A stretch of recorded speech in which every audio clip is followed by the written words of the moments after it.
Mwaramutse and Morakezaneza. So, good morning and welcome.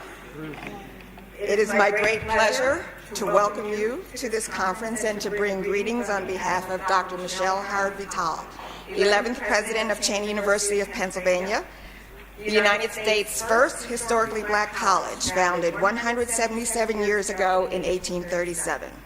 President Howard-Vital deeply regrets that she was unable to attend the conference, but she is following what we are doing here on the conference website, Twitter, Facebook, and the live streaming. I also bring greetings on behalf of the entire Cheyney University family, the members of the Council of Trustees, the faculty, the staff, the students, and our alumni. Cheyney University is so pleased to again co-sponsor an important conference with our very good friends at the Rwanda Governance Board, and to now join with new supporting sponsors. We were pleased to co-sponsor and hold in Philadelphia in August 2012 the first international conference on democratic governance in Africa, Asia, and the Middle East. That conference was the brainchild of our Cheyney University professor and Rwanda native, Dr. Gideon Mudakamura. Please stand, Dr. Mudakamura.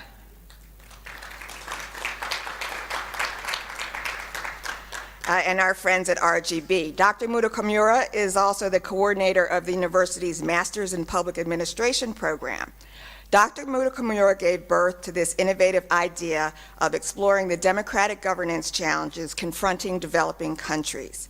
He worked tirelessly with a small staff in Philadelphia and with his friends and colleagues at RGB and at other universities in the US and around the world to pull together in a very short period of time a monumental and unique conference that attracted over 100 scholars and administrators worldwide, the ambassadors to the US from 5 African nations, and elected officials in the United States.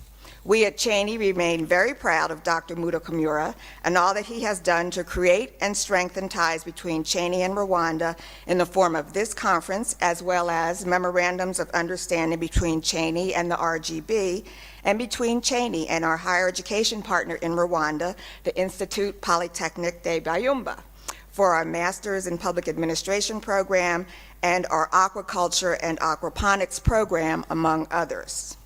It is our hope as co-sponsors that we use these precious few days that we have together in Kigali to discuss concepts, but also to move beyond theoretical frameworks to generate tested, homegrown initiatives that are making a real difference. As the U.S. conference sponsor and as a presenter myself, I also come here in the spirit of learning what is working in Africa, Asia, and the Middle East that we can use in the U.S. to solve the many problems that we also confront. The U.S. is a democratic society that was founded on the principle of government by the people, of the people, and for the people. On July 4th, 1776, right in Philadelphia, where Cheyney is located, a group of colonists declared independence from Great Britain in a Declaration of Independence that stated, among other things, quote, that the people have the right to institute new government, laying its foundation on such principles and organizing its powers in such form as to them shall seem most likely to affect their safety and happiness. Even though many of our founding fathers in the U.S. were racist and sexist in excluding African Americans and women from the full benefits of this new democratic society, those concepts of equality and democratic governance sunk in. African Americans and other minorities and women forced the United States government to make the rights and promises of the Constitution and the Declaration of Independence apply to them as well. The Reverend Dr. Martin Luther King, in his famous letter from a Birmingham jail, said that the average ordinary citizens who were active in the civil rights movement in the United States were in fact, quote, carrying our whole nation back to great wells of democracy, which were dug deep by the founding fathers in the formulation of the Constitution and the Declaration of Independence, end quote. The election of President Barack Obama was the progression of the people holding a democratic government accountable for fulfilling its canons and promises of democratic governance, and it was the progression of youth engagement for sustainable development because most older people, including myself, thought that we would never see an African American president of the United States in our lifetimes. But we saw it happen twice. But young people who were taught about democracy and democratic governments did believe that, and they went out and they worked for change. So it is fitting that this conference will end on the dawn of the 20th anniversary of Rwanda's liberation from the genocide, July 4th. It is also fitting that July 4th is Independence Day in the United States. So on July 4th, the United States is celebrating its birth and Rwanda is celebrating its rebirth. Both of our countries are dedicated to the growth and progress of accountable, engaging, and sustainable democratic governance. Cheyney University remains committed to collaborating with international scholars and practitioners in devising appropriate strategies to build local, national, and global communities that are sustainable and healthy. And we look forward to welcoming you to Philadelphia in 2016 at the 3rd International Conference on Democratic Governance in Africa, Asia, and the Middle East with a theme that is equally relevant to its time. So, Okuthe, thank you, and enjoy the conference.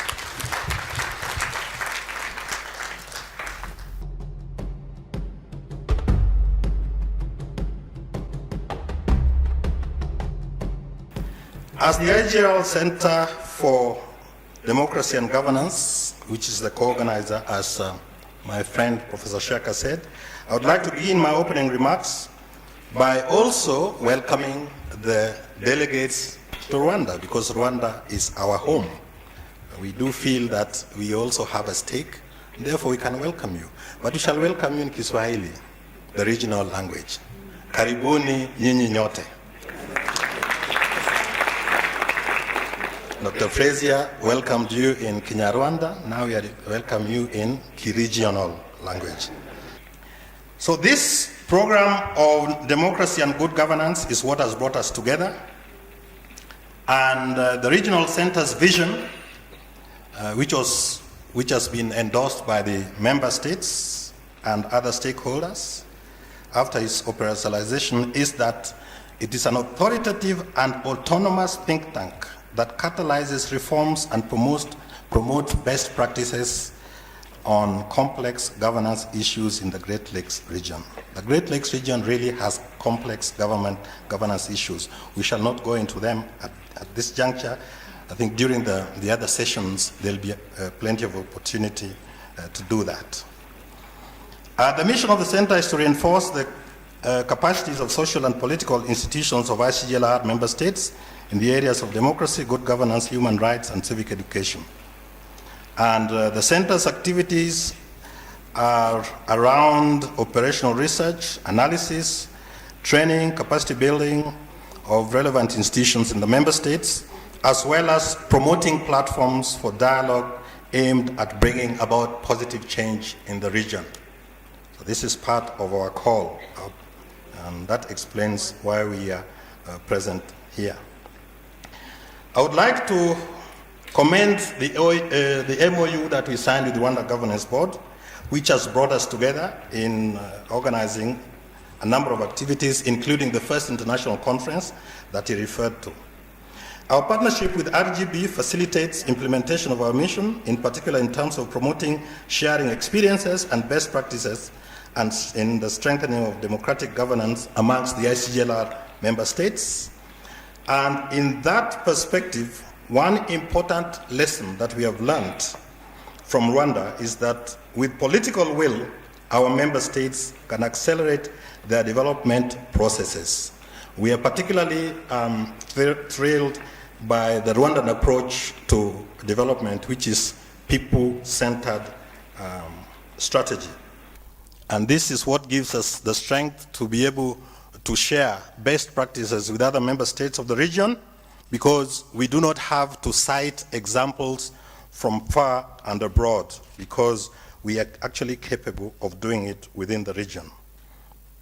Major reforms that have been implemented in Rwanda during the last 20 years after the genocide, I would like to mention, amongst others, is the decentralization policies and the strengthening of local government policies.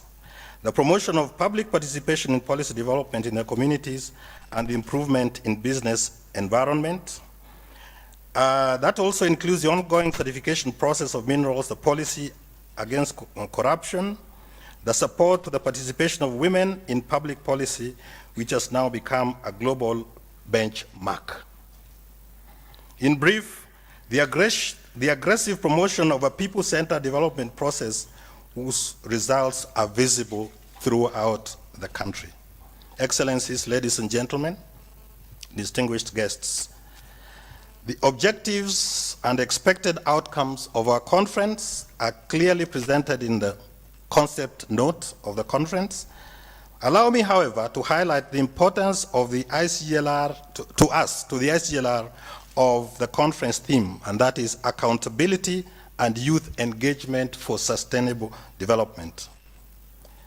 It is our hope that some of the recommendations and outcome will contribute to the coming special summit of the ICGLR heads of state and government, which will be held in Nairobi next month, on promoting youth employment in the context of infrastructure and investment development. Indeed, the heads of state and government of our region are determined to work together in order to address challenges related to youth and employment, hence their decision to dedicate a special summit on this important issue. So for us, it is very, very critical that this conference has come in good time in view of the summit that will be held in Nairobi, specifically dedicated to youth. Excellency, guest of honor, distinguished guests and participants, I would like to conclude my remarks by expressing on behalf of the ICGLR, the Executive Secretary, the Regional Center for Democracy and Good Governance, and on my own behalf, as well as on behalf of my colleagues, some of whom are present here, our sincere thanks and gratitude to the government and the people of Rwanda for the usual warm welcome that we received on our arrival in Kigali, and for all the facilities availed to make this international conference successful.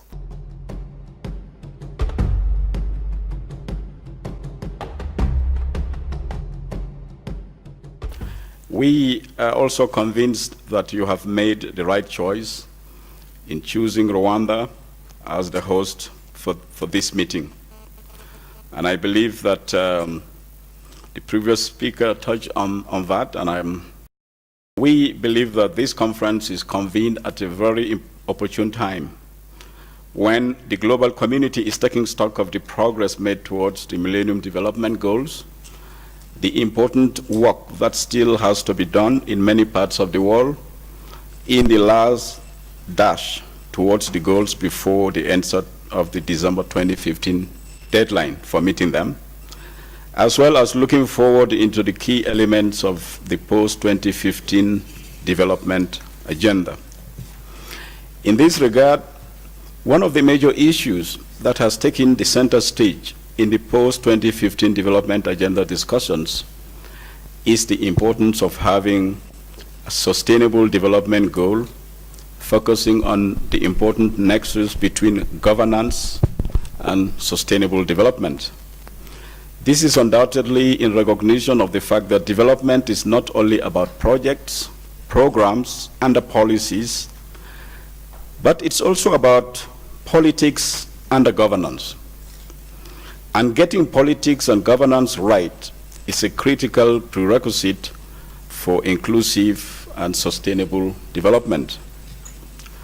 While there may not be a universally acceptable definition of good governance, especially among even most of you present here, as is also the case with the other scholars of public administration, international relations, comparative politics, and even among the development partners, as you all know. I believe that we can nonetheless agree that governance is about the exercise of political and administrative authority to manage a country's affairs. And democratic governance is a process of creating and sustaining an environment for an inclusive, accountable, and responsive political processes. Another notable difference that continues to persist among you again as scholars and practitioners is what should be seen as a true democracy, if not in theory, but in practice. And I'm sure the Rwandan political class, scholars that are active in the areas of comparative and international relations, as well as practitioners here, are very familiar with these debates. We are aware that you have to constantly stand up and defend why there is true democracy here when other people believe otherwise. In this regard, Excellencies, ladies and gentlemen, I believe that this conference will benefit a lot from Rwandan experience with building up a relatively well-functioning democracy in the post-genocide against the Tutsi period. But that also offers insights into some of the challenges related to historical and contextual realities versus the ideals of a democratic system. It is useful to remind ourselves about the question: why spend so much energy, cash, and time on promoting democracy and accountable governance, particularly holding a conference like this? Let me say that from the United Nations perspective, democratic and accountable governance should be seen within the context of human development and basic human rights, which means creating a governance system with effective and efficient institutions based on the universal principles of equity, transparency, participation, inclusiveness, accountability, and the rule of law. In that regard, a well-functioning democratic regime provides enabling conditions for a truly people-centered development. Allow me to quote the President of the Republic, His Excellency Paul Kagame, when he rightly puts it: experience and evidence shows that the benefits of good governance and the development that it unleashes have the greatest impact at the local level, as policies and the programs are customized to community needs, with citizens participating actively and entrenching democracy.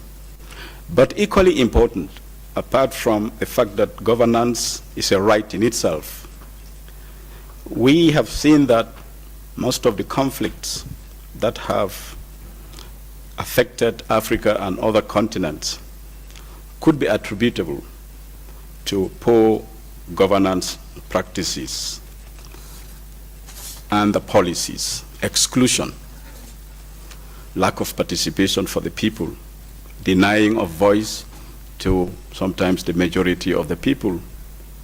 So even if somebody does not believe in the human rights, we could be pragmatic and accept that truly functioning democracies are critical for conflict prevention and sustainable development. So, how can we realize sustainable development and good governance in one go? We believe that we can learn from those who have made it. We also have a stock of experiences that we can share on what has worked and what has not, even though this should be done with readiness for local adaptation. This will help us learn from each other in more constructive and useful ways. And you are also aware that as we grapple with the traditional issues relating to democracy, we are also confronted with new and emerging ones. So to echo once more the words of President Kagame, he says that it's clear that local democracy practices are not always the same and not transferable because they are context specific. However, that aspiration to a better life is universal, and therefore the path taken in some countries to realize this may be worth sharing. Allow me to quote one professor, because the point he made is very pertinent to the debates that are taking place in Rwanda and in many parts of Africa today. And that is Ramesh Thakur of the Balsili School of International Affairs. And I quote, Democracy as a set of principles and values, as well as the institutions that underpin and sustain it, is what everyone aspires to now, and donors and international organizations seek to actively promote. We are at the center of that process. At the same time, the institutions and the practices of democracy are bound to vary from one country to another, posing challenges to analysts and the policymakers to separate the merely coincidental or context-specific from the inalienable attributes of democracy. Obviously, the political governance is not the only aspect of democratic governance. The other important issues relate to the optimal balance between the state, the private sector, and the civil society in administering the affairs of the state, the most efficient and cost-effective ways of organizing elections, and ensuring that national and personal security exists, taking into account a host of complicated emerging issues, notably terrorism, the best ways of enhancing citizen participation, and how to enhance and reinforce local governance. Excellencies, ladies and gentlemen, this is what I believe this conference is in large measure all about. So as we focus with greater intensity on the shaping of what the global development agenda will look like between now and 2030, the above are some of the key issues scholars and practitioners like yourselves, as well as development partners alike, have to confront with respect to governance issues. And this is why we fully supported the organization of this meeting. So let me conclude by commending the leadership of this country for taking brave steps towards ensuring that governance is entrenched in the country, starting with very difficult circumstances, and for the courage that they showed today to demonstrate that analysts should open their eyes and minds to the specific context of different countries as we work on ensuring that democracy is entrenched. So I would also like to thank Minister Musoni and the Rwanda Governance Board for tirelessly working on translating the vision of the leadership of the country for promoting and deepening democracy. My thanks obviously also go to my colleagues of the One UN family for supporting those processes. Finally, let me reiterate the expression of the One UN family in Rwanda. Our solidarity to the government of people of Rwanda as the country prepares to celebrate the 20th anniversary of the liberation of the country and the ending of the genocide against the Tutsi. Excellencies, ladies and gentlemen, I thank you for your kind attention, and I wish you all very constructive deliberations. Murakoze cyane. Thank you. Merci beaucoup.